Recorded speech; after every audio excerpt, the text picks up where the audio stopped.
Hi and welcome to today's video. My name is Paul. So this week, chance to do a bit of watercolor landscape painting. And I guess this video has two main themes. So the first one is what happens when something, you're in the middle of a painting or at the beginning of a painting and you decide, I really don't like the way this is going. Which is exactly what happened with this painting, and you'll see me trying to save something in the next minute or two.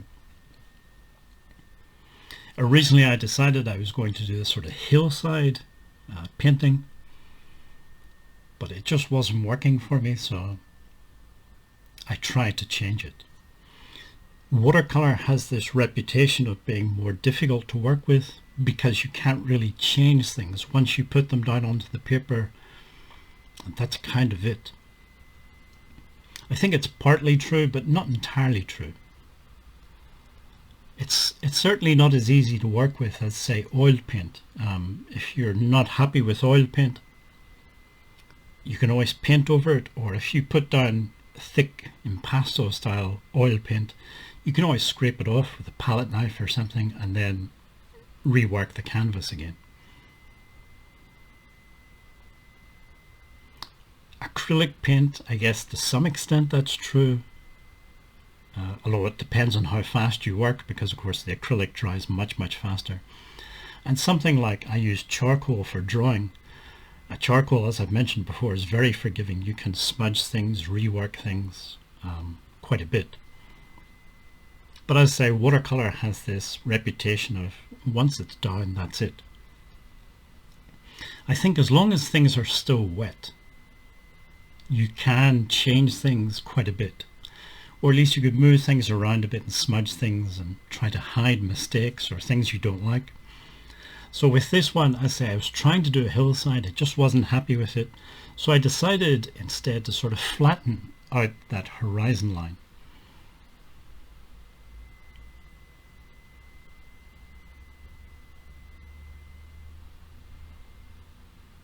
And I say, because everything is still wet, I am, at least to some extent, able to do that. So I guess the takeaway from this first part of the video is just not giving up on the painting, even when you're really not happy with it, it's not going the way you want it to. Just sort of keep trying. As long as the painting's still wet and you work reasonably fast, you can change things to some extent. The other thing I wanted to talk about in this video was painting from memory or painting from imagination. And if you've watched any of my videos before, you'll know that I never use, or very rarely use, reference material. It's mostly imagination. And there are some advantages to that. So one advantage, for example, is it is very liberating. If you are painting from a reference, by sort of definition, maybe your painting has to sort of look like the reference. It has to resemble it in some way. If it doesn't, if it ends up looking completely different, then my question would be, why use the reference in the first place? So I think if you're using references, it's kind of implied that you are trying to copy, at least to some extent, what you can see in the photographic reference. When you're using imagination, there is no copying. You're making it up as you go along. And I'd say that can be quite liberating. And it can, when you're getting started with art, I think it can help to build a bit of confidence.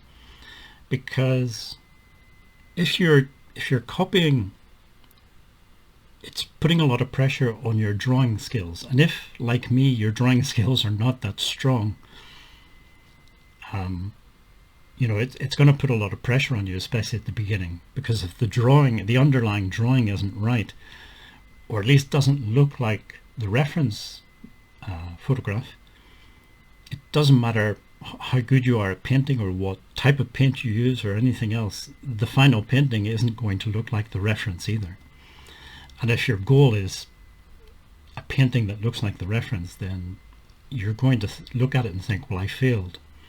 Whereas when you're painting from memory and imagination, you're not going to fail, because it doesn't have to look like any reference. It's your painting, your landscape, you're making it up. So originally, when I was thinking about this video and maybe a title for the video, I was thinking, how would you paint a unicorn? In the sense that there's no such thing as a unicorn, so I suppose as a reference you could use a picture of a horse and then stick the horn on the head, sort of thing. But the idea was you're painting mainly from imagination. And this, you can do the same thing with a landscape. There's no laws, there's no rules that say that a landscape painting actually has to be a real landscape.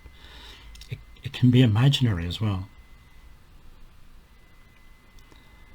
It sounds obvious, but I'm not sure if everybody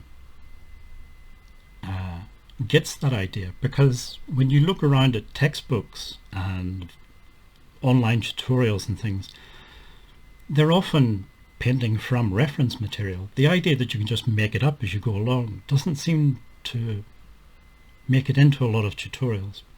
So I'm just putting it out there as an idea. If it's not for everybody, but if you've never tried it, I would recommend at least trying it once. And if you don't like it, that's fine, but it can be useful. It can be liberating in terms of your painting.